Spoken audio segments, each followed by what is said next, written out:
बातों को, और ये अंतिम समय की कुछ बातें हैं।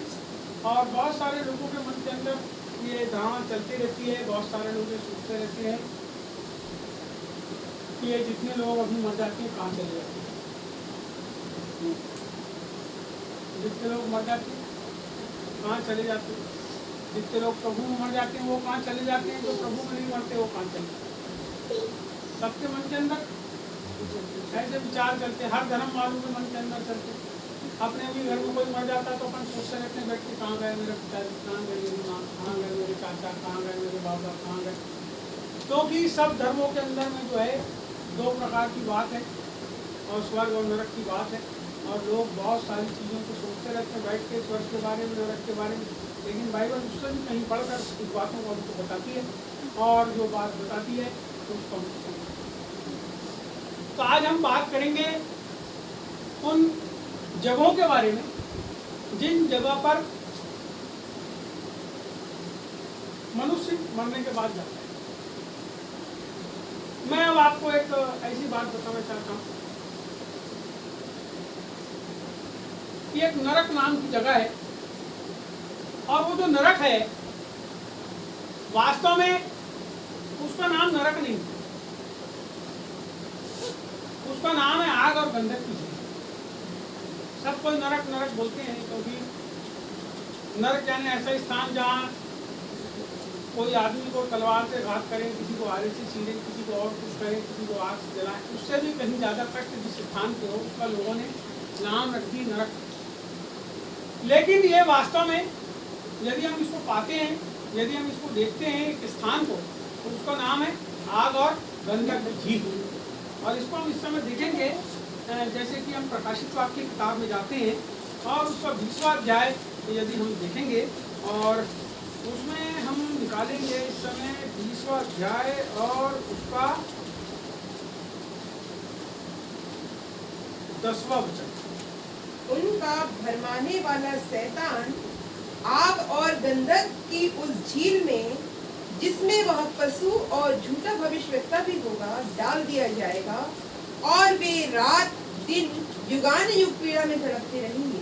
देखिए यहाँ लिखा है, अब क्या हुआ, परमेश्वर यीशु ख्रिस्त आ गए, दूसरा आगमन हो गया प्रभु, दूसरा सेकंड कमिंग प्रभु की हो गई, और उसकी सेकंड कमिंग के बाद 1000 वर्ष का राज्य हो गया।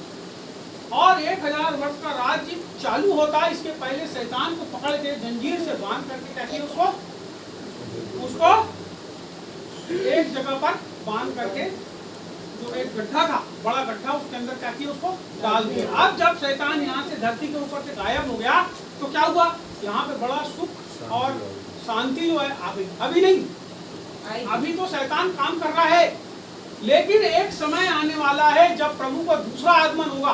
दूसरा आगमन का मतलब ये जो कलीसिया को लेने आने वाला है, रैप्चर होने वाला है, मैं इसकी बात नहीं कर रहा हूँ। रैप्चर के बाद एक और समय है, 60 साल के बाद 3.5 साल क्लेश काल और 3.5 साल वहां क्लेश काल। इस समय में दो लोग होंगे, सुनिए मैं आपको बताऊं। ये जो दो लोग होंगे, एक होगा पशु और एक होगा झूठा भविष्यवक्ता।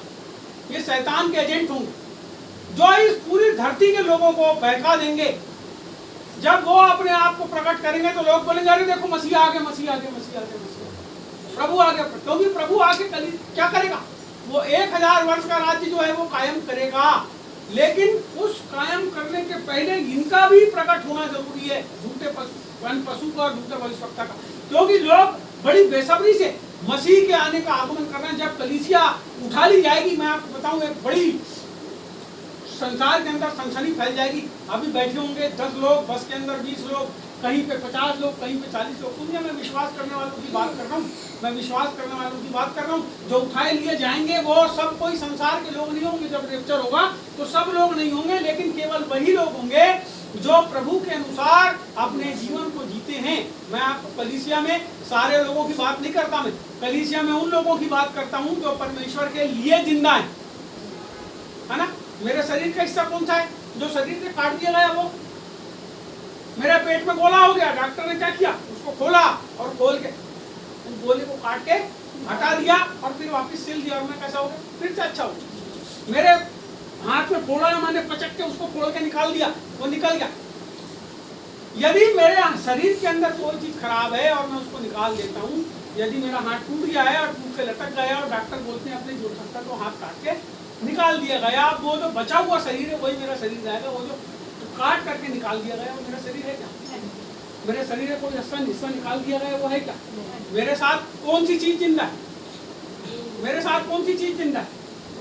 आपके शरीर के साथ कौन सी चीज जिंदा है? जो आपके शरीर में जुड़ी हुई है, जो आपके शरीर से शक्ति को प्राप्त कर रही है, जो आपके शरीर के साथ जो है, जो आप खाते हैं, जो पीते हैं, जो पचाते हैं, उससे निकलने वाले रक्त से, उसके निकलने वाले प्रोटीन से जो जिंदा है। सुनिए, अब जब कलीसिया उठा ली जाएगी तो कौन उठा लिए जाएंगे? जो प्रभु के सच्चे विश्वासी हैं। सच्चे विश्वासी की बात कर रहा हूं। कलीसिया कौन है? बुलाए हुए लोगों का झुंड। कलीसिया कौन है?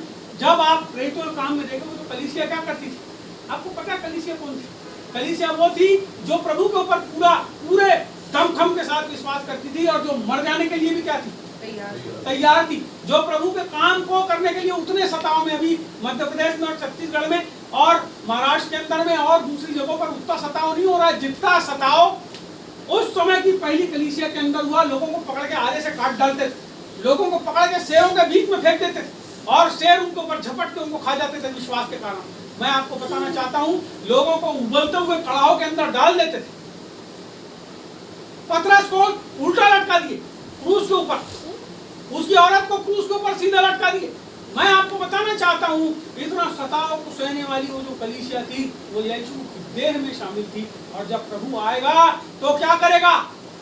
अपने साथ अपनी देह को लेकर के जाएगा। वो सिर है कलीसिया का। वो अपने साथ उन लोगों को लेके जाएगा जो उसके साथ जिंदा। सुनिए, जब वो ले जा लेगा तो विश्व के अंदर बड़ी खलबली मच जाएगी और ये झूठा भविष्यवक्ता और एक पशु उठ खड़े होंगे जो अपने आप को ये डिक्लेयर करेगा, वो पशु कि मैं कौन हूँ? मसीह।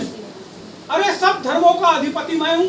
सब धर्मों, जिस तुम भगवान की रास्ता देख रहे थे, वो बुद्ध वालों को बोलेगा मैं गौतम बुद्ध का अवतार, क्योंकि वो गौतम बुद्ध वाले भी रास्ता देखते हैं कि एक बुद्ध आने वाला। सुनो, मैं आपको बताता हूँ, हर जगह पे हिंदू धर्म के अंदर एक कल की अवतार की धारणा है। मैं आपको बताना चाहता हूँ वहां पे, और यदि आप इस्लाम के अंदर जाओगे तो वहां पर भी जो है एक धारणा है। मैं सब धर्मों के अंदर एक धारणा है, और ये जो धारणाएं हैं उन धारणाओं का वो क्या करेगा? फायदा उठाएगा और अपने आप को मसीह घोषित करेगा, अपने आप को इस संसार का अधिपति घोषित करेगा। और जब उसकी ताकत कम होगी तो झूठा भविष्यवक्ता और खड़ा होगा जो क्या करेगा? मुर्दों को भी जिंदा करेगा। हाँ, उसके साथ एक साथी होगा। और जब मसीह का दूसरा आगमन होगा, जब प्रभु आएगा दूसरी बार अपनी सेना के साथ, मैं आपको बताना चाहता हूँ क्या होगा। बाइबल कहती है वो जो एक फूंक मार के क्या करेगा? अरे कहाँ चले गए वो अधोलोक में चले गए। सुनो अब क्या होगा, वो अधोलोक में चले। बाइबल अब बताती है उस स्थान के बारे में जहाँ पे वो लोग को डाल दिया गया। अभी हम लोग, हमारे बीच में जो बहुत सारे लोग क्या होते हैं, एक स्थान है धरती के नीचे, कहीं और नहीं है वो स्थान। धरती के नीचे एक स्थान है और उस स्थान को अधोलोक कहते हैं। और ये जो अधोलोक है इसका माप, जैसे अपन खाना खाते जाते हैं अपना पेट कैसा होता जाता है, एक और खाए और खाए और खाए और खाए और खाए। कई जन का जो पेट रहता है, सुनो पेट का मतलब ये वाला नहीं, पेट का मतलब अंदर एक हिस्सा होता है जो ऐसा थैली के जैसे होता है, और जब उसको कोई आदमी ज्यादा खाने लगता है ना तो उसका पेट का अंदर वाला साइज बड़ा हो जाता है, तो खूब सारा खा लेते हैं। कई लोग इतना भुक्कड़ रहते हैं जो 10-10 किलो खाना खा लेते हैं एक साथ। उसका कारण क्या पता है आपको? आप नहीं खा सकते क्योंकि आपका पेट छोटा है। आप 2 रोटी खाओगे, 3 रोटी खाओगे, इतना भात खाओगे आपका हो जाता है, और उसके बाद खाओगे तो उल्टी कर दो। लेकिन वो भुक्कड़ लोग जो रहते हैं उनका पेट कैसा रहता है? अंदर ही अंदर खूब बड़ा हो जाता है वो थैली, तो जितना भी खाएंगे वो सब सपाट लेते हैं, उसके वो थैली बड़ी हो जाती है खा खा। इसलिए हम कई जन को कहते हैं खाना बंद करो, नहीं खाओगे तुम्हारा पेट बड़ा हो जाएगा अंदर से, और जब बड़ा हो जाएगा तुम कितना भी खाओगे तो तुमको ऐसा लगेगा अरे मेरी भूख पूरी क्यों नहीं हो रही। क्यों? क्योंकि थैली भरी नहीं। जब तक वो थैली भरेगी नहीं तुमको भूख का आवाज। तो ये जो अधोलोक है ये वैसे ही है।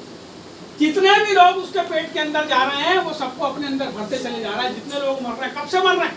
आदम के समय से लोग क्या हो रहे हैं? मर रहे हैं और मर रहे हैं और मर रहे हैं और मर रहे हैं। अब उसके बाजू में एक स्थान और था, उसको स्वर्गलोक बोलते थे।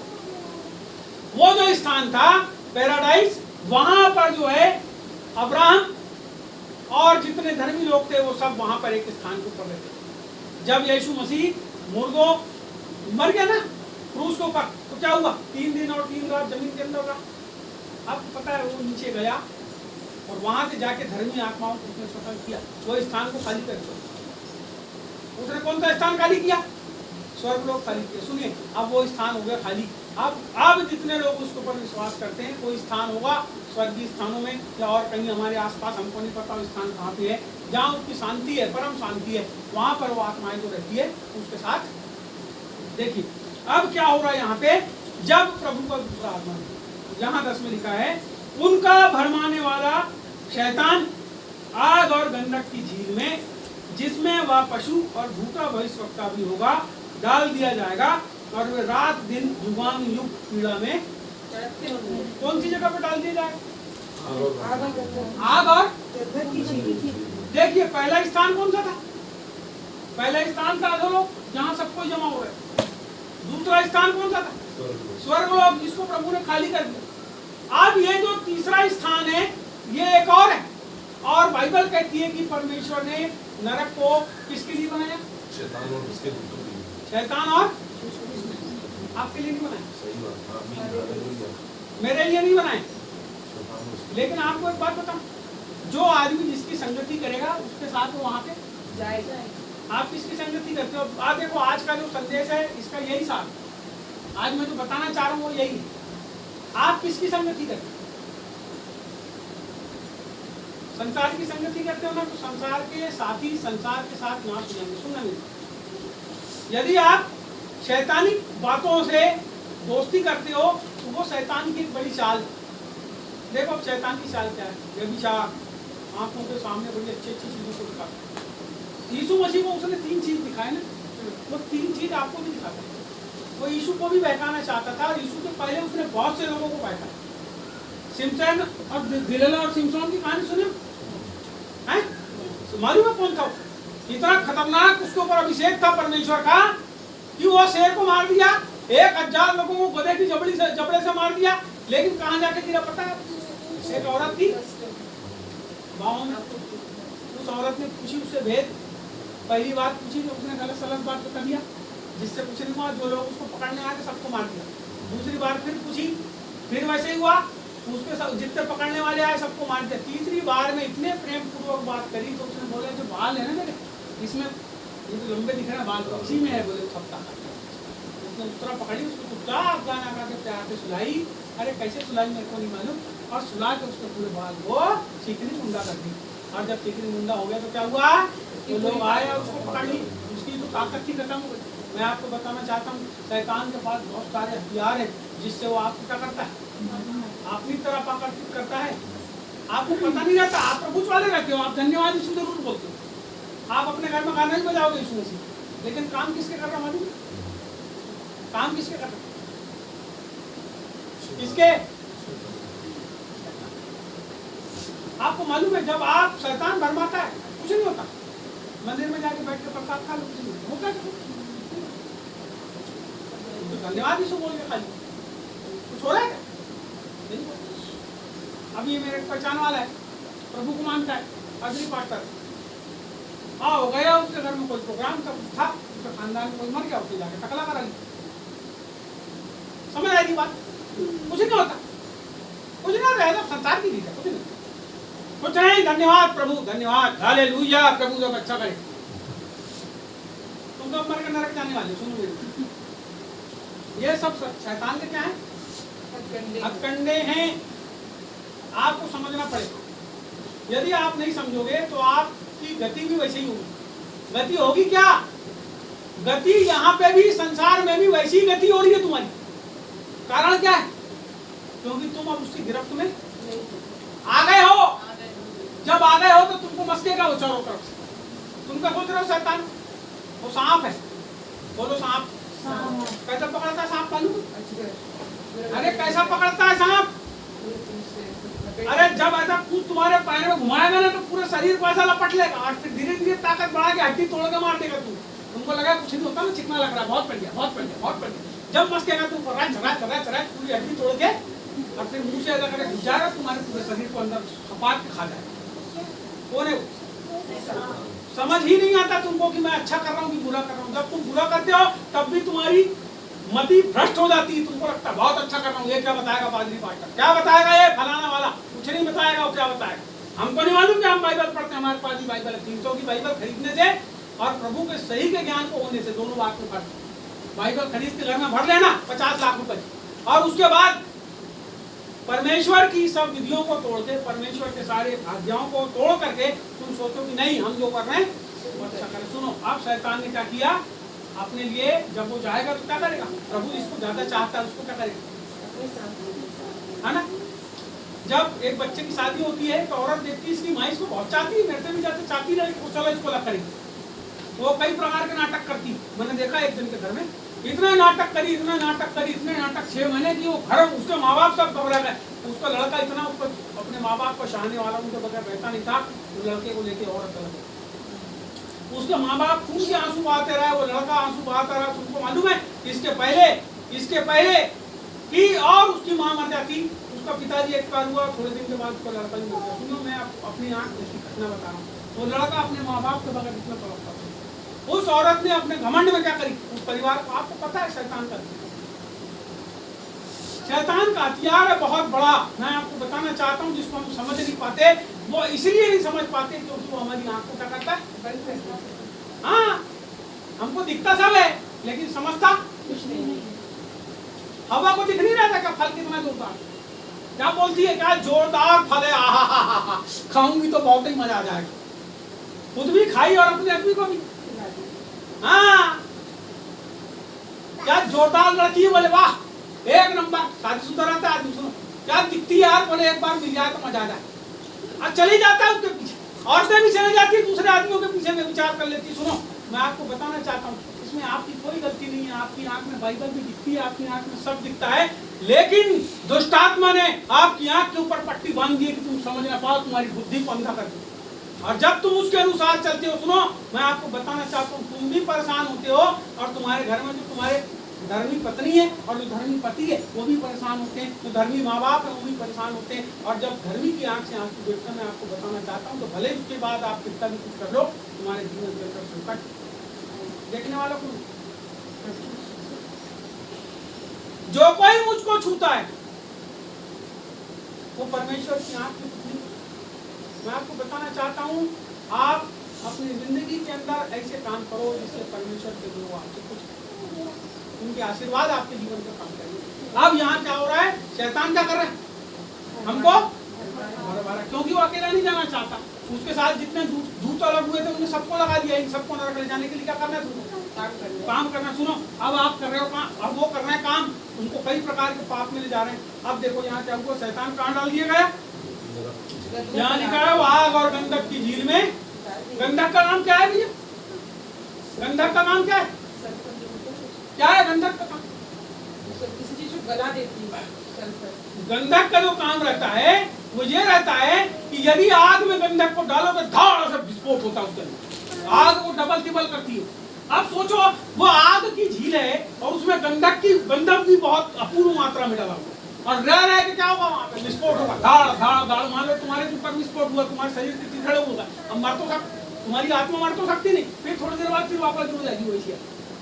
विस्फोट तो हो गया था उसके अंदर, फिर तुम बहुत जोर की चिल्ला गए, अरे बाप रे, शैतान की चिल्ला के जब फूटेगा वहां क्या होगा, आप ये सोचो वहां की हालत क्या होगी, कितना डिग्री सेल्सियस वहां पे पारा जो है वो, धड़ा विस्फोट होते होंगे वहां पे। हालत देखो आप, वहां पे शैतान डाल दिया गया है। सुन रहे शैतान, तू सुन रहा भी ये बात को, सुन, तेरी सेना भी सुन रही, तुम सब नरक में जाने वाले हो। हम सबकी आंख को जो तुम अंधा करने आते हो, यीशु के नाम से तुम्हारी योजनाओं को विफल करते। सुनो यहाँ पे क्या हुआ कि वो आग और गंधक की झील में डाल दिया गया शैतान। वहां पे उसके वो 2 एजेंट भी थे। सबसे शुरू में कौन डाला गया मालूम है, आग और गंधक की झील कौन डाला गया, सबसे शुरू में ये पशु और झूठा वैश्य, ये 2 लोग डालेगा शैतान के ही पर। उसके बाद कौन डाला गया, शैतान।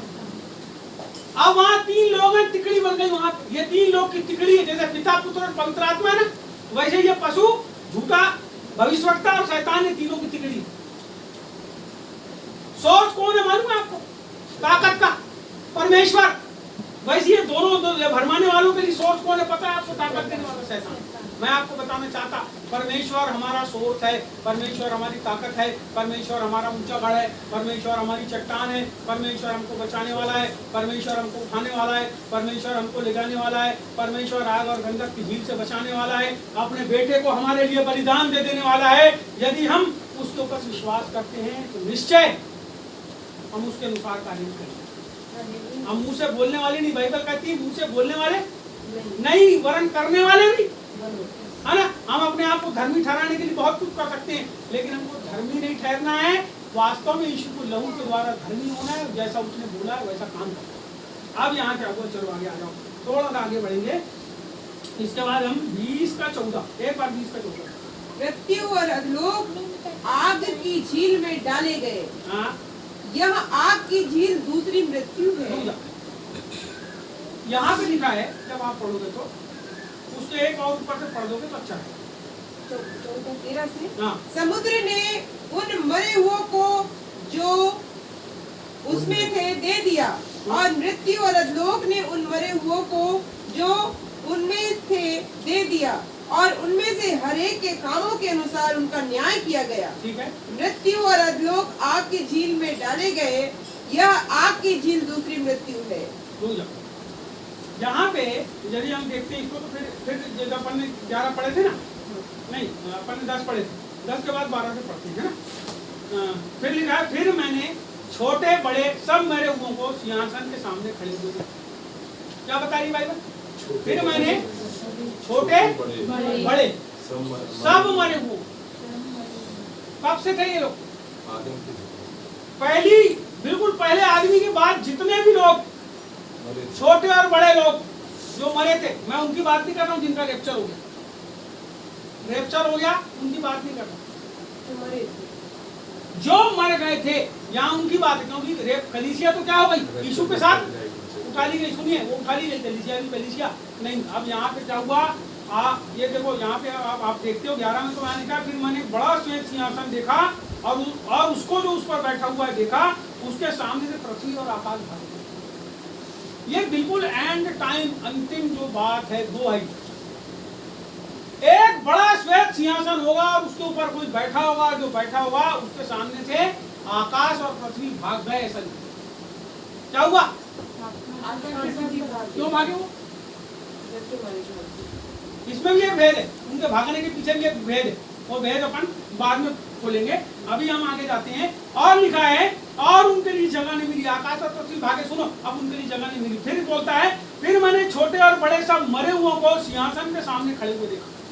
किसके सामने? वही सिंहासन के सामने जिसके सामने से आकाश, ये आकाश देखो ऊपर कितना बड़ा है, ये आकाश और पृथ्वी सब भाग गए, लेकिन वो सिंहासन वही है। सुनो, सिंहासन नहीं हिला अपनी जगह। इसका मतलब सिंहासन आकाश में नहीं। बात को समझ रहे मेरी? सिंहासन आकाश पे नहीं है, वो अपनी स्थान है सिंहासन का, वो वही लगा हुआ है। ये आकाश जो है, हम जिसको बोलते हैं पहला स्वर्ग, दूसरा स्वर्ग, तीसरा स्वर्ग, ये है वो आकाश, ये भाग गए। लेकिन ये जिस स्वर्ग की बात कर, जिस आकाश की बात कर रहा है, वो तीसरा स्वर्ग नहीं है। ये जिसकी बात कर रहा है, ये पहला वाला स्वर्ग है, जो हम धरती के चारों ओर एक वातावरण, इस आकाश की बात कर रहा है, जिसको परमेश्वर ने कहा था कि आकाश हो जाए और पृथ्वी और पानी अलग हो जाए। और क्या हुआ था? पानी अलग हो जाए। परमेश्वर ने क्या किया? पानी को और धरती को अलग अलग किया। तो ऊपर वाला आकाश का है और नीचे वाला धरती का। सूखी वाली जो जगह थी वो क्या करे? तो ये भागे उसके सामने से। परमेश्वर के चारों, हमें धरती के चारों ओर जो हो रहा है ना, जिसको हम जीवन देने वाला, जिसमें सामर्थ परमेश्वर को बह रहा है, आप उस औरा से बाहर निकल जाओगे, मत जाओगे। आपको यदि उस औरा के बाहर जाना है तो परमेश्वर के द्वारा दी हुई जीवन की श्वास ऑक्सीजन को लेके जाना पड़ेगा, तब आप अंतरिक्ष में जिंदा रहोगे। कब तक? जब तक वो ऑक्सीजन है तब तक। और वो खत्म हो गई तो क्या हो गया? सब कुछ साफ। वो जितने लोग रहेंगे वहीं मर जाएंगे तुरंत के तुरंत। सुनिएगा, जीवन का श्वास इस धरती के ऊपर है, यहीं पे सब कुछ है। यहीं पे परमेश्वर ने मनुष्य के लिए सब व्यवस्था किया है। और बाइबल कहती है क्या होगी, धरती और आकाश परमेश्वर के सामने से भागेंगे। अब यहाँ लिखा है क्या हुए, जो मर गए थे छोटे और बड़े परमेश्वर के सिंहासन के सामने खड़े हुए देखा और पुस्तकें खोली गई, और पुस्तकें खोली गई। पिछले बार आप लोग आए थे क्या पुस्तक के बारे में अपन देखे थे? पिछले हफ्ते आए थे आप लोग, अपन ने पुस्तक के बारे में कुछ पढ़े थे। यहाँ पे क्या हो रहा है, अब यहाँ पुस्तकें खोली गई और फिर एक और पुस्तक खोली गई, अर्थात जीवन की पुस्तक, जैसा उन पुस्तकों में लिखा हुआ था। सुनिएगा, बहुत सारी पुस्तकें खोली गई, बहुत सारी पुस्तकें खोली गई, और एक तरफ जीवन की पुस्तक भी खोली गई। बहुत सारी पुस्तकें और जीवन की पुस्तकें, यहाँ फर्क कर दिया प्रभु ने। बहुत सारी पुस्तकें और जीवन की पुस्तक, फर्क है यहाँ। बहुत सारा ज्ञान और एक छोटी सी बाइबल अलग। सुनो, आपको मैं बताऊं, पूरे संसार की किताब एक तरफ और ये बाइबल। मैं ये नहीं बोल रहा हूँ ये जीवन की पुस्तक है, लेकिन मैं एक बात बता रहा हूँ आपको कि वहां पे बहुत सारी पुस्तकें हैं। वो पुस्तकें खोली गई, किस कब खोली गई? जब जितने मरे हुए लोग थे परमेश्वर के सिंहासन के सामने जमा हुए। सुनिएगा, उसमें हमारे खानदान के लोग भी, उस समय हमारे खानदान के जो हम प्रभु ने, हम तो अभी अभी आए ना, लेकिन हमारे पीढ़ी के लोग कहाँ गए? सुनिए, मैं यहाँ पे आके अपने दादा राम प्रसाद को साथ में देखता हूँ, जिसने प्रभु यीशु मसीह का ईसाचरितमानस लिखा।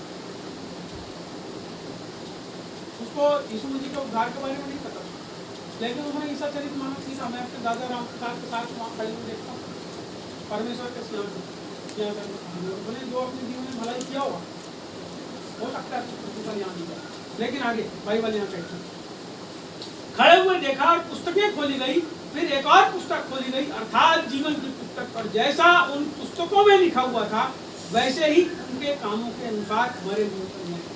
जीवन की पुस्तक के अनुसार न्याय नहीं किया गया मेरे प्रियो। कई बार हम सोचते हैं जीवन की पुस्तक नहीं, बहुत सारी पुस्तकें हैं।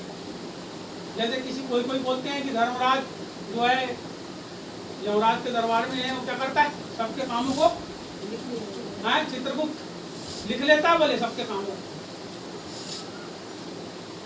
ये सब किताबों की जो बातें हैं, सबसे पुरानी बात कहाँ पे? ये सबसे पुरानी किताब हमारे हाथ में है, विश्व की सबसे पुरानी किताब, जो परंपराओं से चली आ रही है। 5000 साल आज इसको होगा, इस किताब को 6000 साल होगा, इस किताब को 6000 साल से ये किताब है, सबसे पुरानी किताब। इसका भी एक बड़ा इतिहास, सबसे पुरानी किताब। और विश्व के अंदर जितनी भी किताबों की श्रृंखलाएं आई है, इसी किताब के आधार पे आई। वो किसी भी धर्म की किताब, इस किताब के आधार पे सारी किताबें बनी है। भारत के अंदर जब विदेशी लोग आए, आपको पता कौन थे सबसे पहले विदेशी? आर्य लोग थे। तो भारत के अंदर आए, जिनको आज ब्राह्मण बोलते हो, पंडित। जब पंडित लोग भारत के अंदर आए, तो उन लोगों ने आने के बाद यहाँ देखे कि बहुत सारा कुछ है, अरे यहाँ के लोग तो पहले से काफी विद्वान है। तो उन लोगों ने क्या करे, 11वीं से 14वीं शताब्दी तक अपनी सब किताबों को लिखी, बहुत सारी किताबों को लिखी। कई लोग 3500 साल बताते हैं उसका इतिहास, कोई कुछ बताता है, कुछ बताता है, लेकिन बहुत सारी चीजों के द्वारा बहुत से लोग अभी शोध कर रहे हैं और शोध करते हैं। तो किताबें किसके ऊपर बनी? इस किताब पे आधारित बहुत सी किताबें बनी, बहुत सी इसकी कहानियां सब उसके अंदर ली गई, बहुत सारी इसकी कहानियां मैं आपको बताना चाहता हूँ। यदि आप चाहोगे कभी मैं कहानियों को बताऊं जो उनके अंदर ली गई, तो इसके अंदर कैसे ली गई मैं ये भी आपको बताऊं।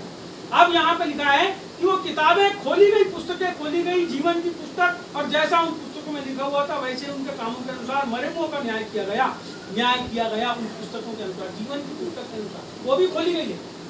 हो सकता है कि इन लोगों में से किसी का नाम जीवन की पुस्तक में हो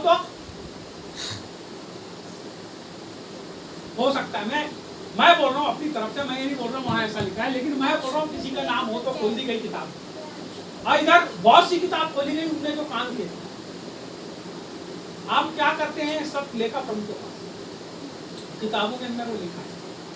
कोई प्रभु को माने चाहे मत माने। अब आगे जा रहे हैं हम, यहाँ पे लिखा है उनका न्याय किया गया। फिर आगे लिखा है समुद्र ने उन मरे हुओं को जो उनमें थे दे दिया, और मृत्यु और अधोलोक ने उन मरे हुओं को जो उनमें थे दे दिया, और उनमें से हरेक के कामों के अनुसार उनका न्याय किया गया। सबका न्याय हो गया। न्याय होने का मतलब क्या है?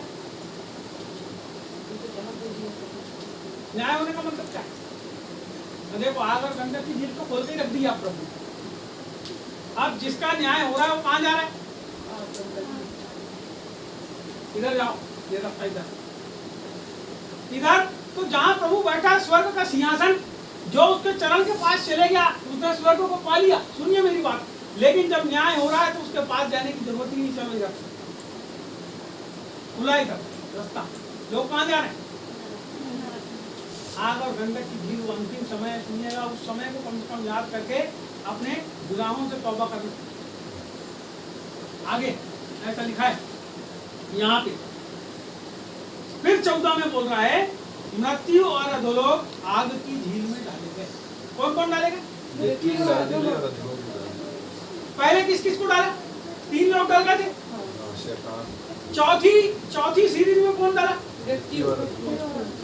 नहीं 3 डल गए थे, चौथे में कौन गया? जिनका न्याय हुआ। सुनो ना, अभी तो तुम रुक गए। अभी तो यहाँ मोटे मोटे चीजों को रख दिया उसने, बीच की जो बारीक बारीक थी धूल के कण वो गायब कर दिया। धूल के कणों को वहाँ बीच में रद्दा लगाना पड़ेगा। सुनो, धूल का कण क्या किया? ये लोग चले गए। आप सुनो कौन कौन आ गए? मृत्यु और किससे डरते हो आप? सबसे ज्यादा किससे डरते हो? मेरा दोस्त है मॉरिस, ये सबसे ज्यादा डरता है। कोई मर जाता है तो ये देखता है कि मैं अकेला मत रहूं, इसको इतना डर लगता है। अरे भाई अभी हमारे यहाँ बालाघाट में एक कोई मसीह लड़के थे, इनके जान पहचान के, वो एक्सपायर हो गए। तो ये घबरा गया उसको देख के, ऐसा घबराया कि इसको ना नींद आए, ना खाना खा के होए, ना कुछ होए, उल्टी करे खाना खाए तो इसकी हालत गंभीर, ऐसी गंभीर हुई। इसने बोला अब मैं नहीं रहता, सौरभ एक गाड़ी मेरे लिए किराए से करा दे। मैंने गाड़ी किराए से कराया, जल्दी से बैठा उसमें और अपने जीजा के पास गया। उसके जीजा ने पेट्रोल डाला और पेट्रोल डाल के फिर और वो दमोह चले गया। वहाँ पे उसकी पत्नी थी, पत्नी के पास गया, तब जाके उसके मन में शांति आई कि नहीं अब मैं किसी के साथ हूँ, अब मृत्यु मेरे पास। तो जो मृत्यु का भय है, अरे मेरे को तो कुछ नहीं हो जाए, अरे मैं मर जाऊंगा तो बाल बच्चों हो जाऊंगा, मैं बोलता हूँ कुछ नहीं होगा, जैसे संसार चल। प्रभु ने किसको जीता? प्रभु ने किसको जीता?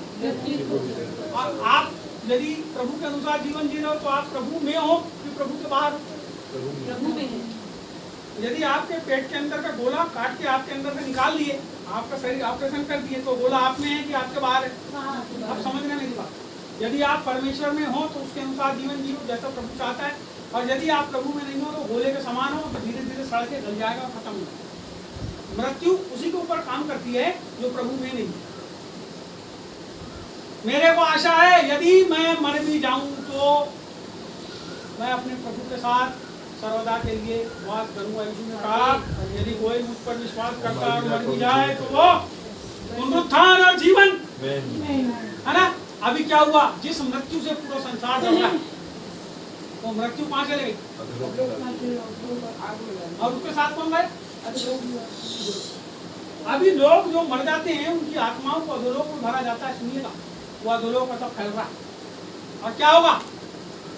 वो प्रभु के पास मृत्यु जो पूरे जगत के ऊपर कब्जा करती है, वो लोग जो वहां चले गए, अब मृत्यु भी चले गए उसके अंदर। और क्या हुआ? वो अधोलोक भी उसके अंदर। क्या हुआ? मृत्यु रही धरती पे, मृत्यु रही, अधोलोक रहा। इसका मतलब इसके बाद किसी को मरना नहीं है। सुनो मेरी बात, अब इसके बाद कोई मृत्यु नहीं होने वाली, कोई मरेगा नहीं। ये अंतिम समय, बिल्कुल अंतिम। अब कोई मरेगा नहीं।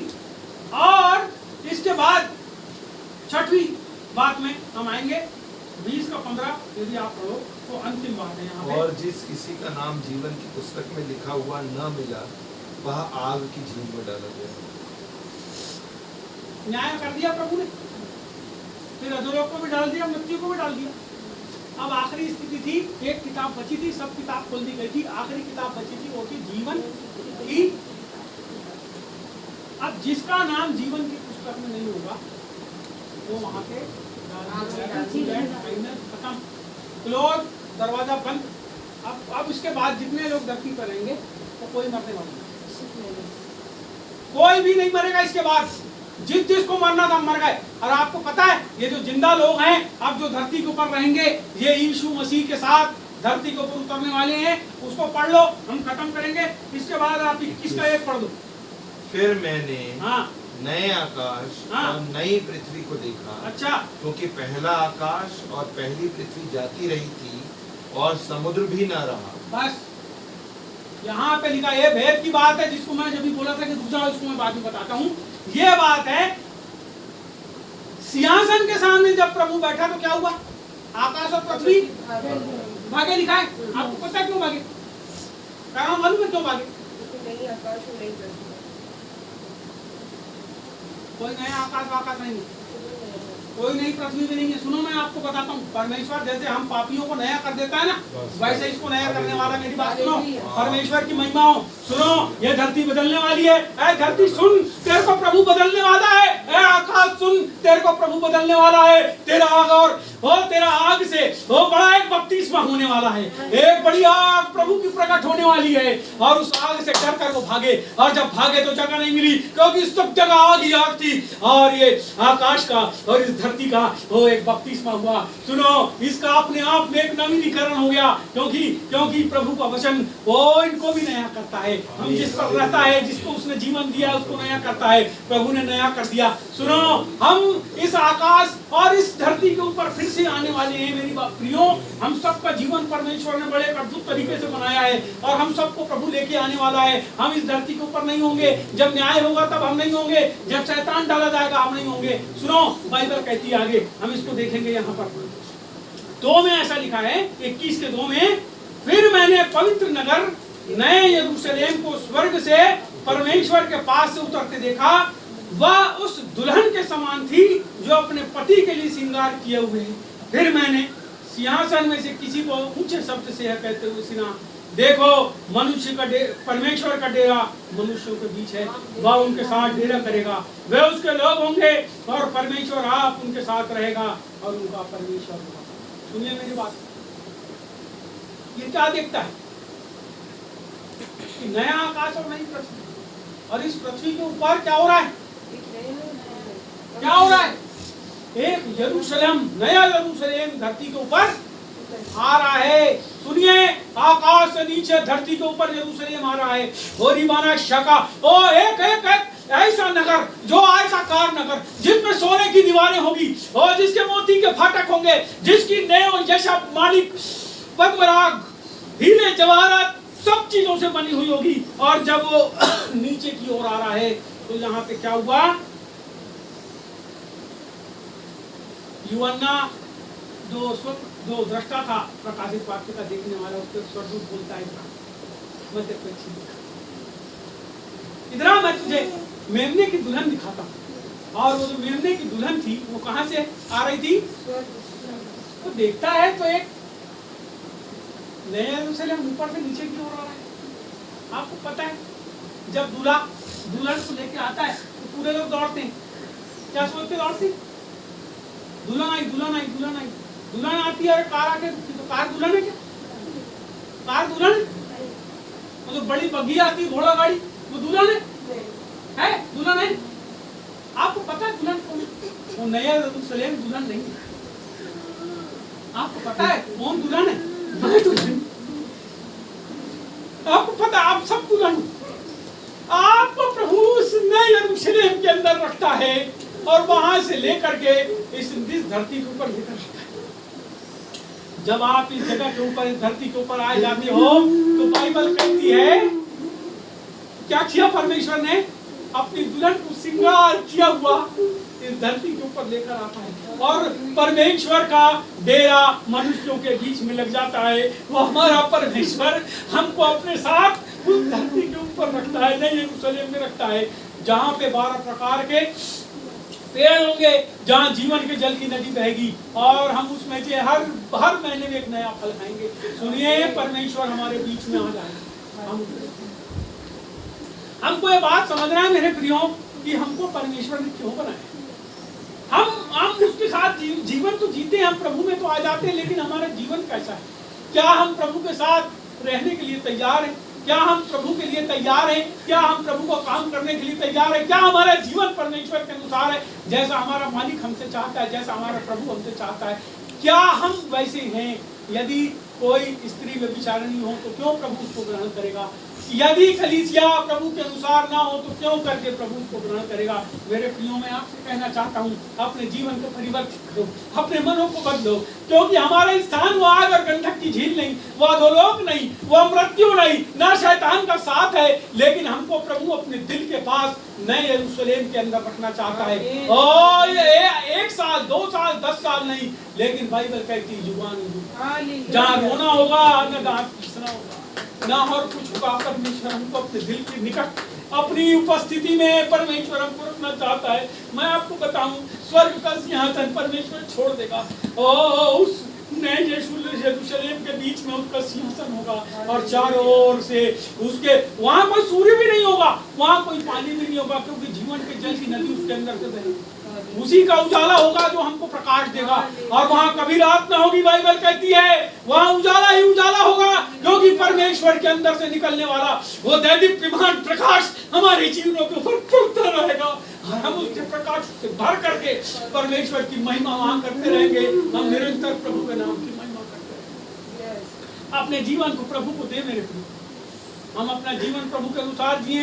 ये संसार नाश होने वाला है, संसार की वस्तुएं नाश होने वाली है, सब कुछ समाप्त हो जाएगा, लेकिन बाइबल कहती है परमेश्वर और उसके लोग जिनको वो चाहता है, जिनको वो अपने पास बुलाता है, उनको वो कभी समाप्त नहीं होने देगा, लेकिन अपने साथ अपनी निकटता में अपनी भरपूरी में रखेगा। आइए अपनी आंखों को बंद करके हम प्रार्थना में जाएंगे।